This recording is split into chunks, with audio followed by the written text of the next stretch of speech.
এতে হাসার কি আছে, এতে লজ্জার কি আছে, এতে কাঁদার কি আছে।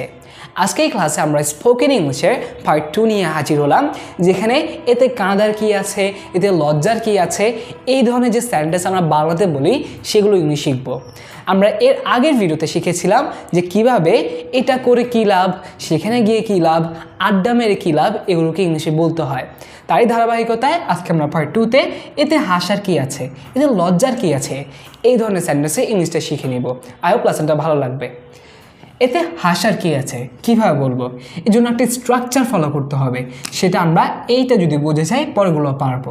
আমরা লিখবো এভাবে হোয়াট ইজ অথবা হোয়াটস। আমরা হোয়াট ইজ বলতে পারি, হোয়াটস বলতে পারি, একই বিষয়টা। হোয়াটস দেয়ার টু, এইটা ফলো করবেন। হোয়াটস দেয়ার টু, এটা সবগুলোতেই থাকবে। এরপরে আপনি হাসার কি আছে, কাঁদার কি আছে, লজ্জার কি আছে, রাগের কি আছে, এগুলো ফলো করবেন। ভার্বটা কোনটা বা আমাদের নাউনটা কোনটা। হোয়াটস দেয়ার টু, হাসা। হাসা ইংলিশ কি? লাফ, গিগল, অনেক কিছু বলা যেতে পারে, বাট গিগল মানে খিলখিলিয়ে হাসা, লাফ মানে হাসা, আমরা জেনারেলি যে হাসা বোঝাই সেটা। সো এই লাফটা এখানে ইউজ করবো। হোয়াটস দেয়ার টু লাফ, যে এখানে হাসার কি আছে, হাসার কি হলো, আমরা অনেক সময় বলি না হাসার কি হলো, হাসার কি আছে। হোয়াটস দেয়ার টু লাভ, দেয়ার মানে এতে হাসার কি আছে। হোয়াটস দেয়ার টু লাভ, যদি দেয়ার না বলেন হোয়াটস টু লাভ, হাসার কি আছে। হোয়াটস দেয়ার টু লাভ মানে এতে হাসার কি আছে। এতে কাঁদার কি আছে, এইটা ইংলিশ কী হতে পারে সেটা আপনারা কমেন্ট করে জানাবেন। যে এতে কাঁদার কি আছে সেটা আমি বলবো না, কারণ এইটাও এটার মতো ইজি, বাট এই দুইটা একটু ডিফারেন্ট।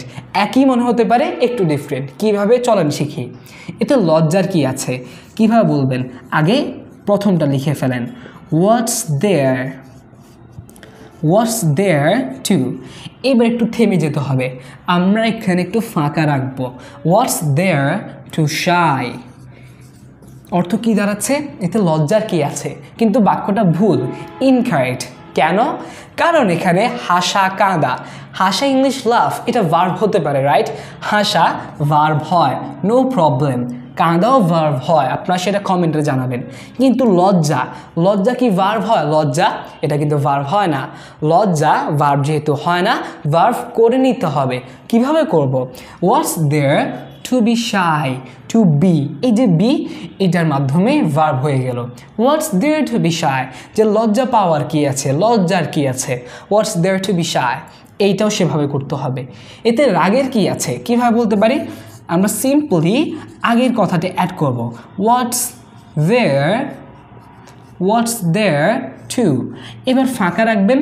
ফাঁকা রেখে অ্যাংরি, রাগ ইংলিশ কি, রাগী ইংলিশ কি, সেটা হচ্ছে অ্যাংরি, আমরা জানি। কিন্তু রাগ করা ইংলিশ তো এখানে হবে না, আমরা জানি না, রাইট? তাহলে বলবো হোয়াটস দেয়ার টু বি অ্যাংরি, যে রাগী হওয়ার কি আছে। রাগী হওয়ার কি আছে বলতে রাগের কি আছে, সেম জিনিস। এখানে লজ্জার কি আছে বা লজ্জা পাওয়ার কি আছে, সেম জিনিস। আপনার শুধু টু বি শাই লিখবেন, টু বি অ্যাংরি লিখবেন, যেহেতু ভার্ব নেই। আমরা অ্যাংরি অথবা শাই এগুলা যেহেতু ভার্ব পাচ্ছি না, লাভ অথবা ক্রাই, কাঁদার জন্য ক্রাই, এটা আপনারা কমেন্ট করে জানাবেন। যেহেতু ভার্বটা পাচ্ছি না সেহেতু বি দিয়ে লিখেছি, এই দুইটা করে দিয়েছি, এইটা কমেন্টে জানাবেন। এতে কাঁদার কি আছে, কেউ একটা জিনিস দেখে কাঁদছে, কেউ একটা কিছু পেয়ে কাঁদছে, সো আপনি অনেক সময় বলেন এতে কাঁদার কি আছে, ইংলিশ কী হতে পারে কমেন্ট করে জানাবেন।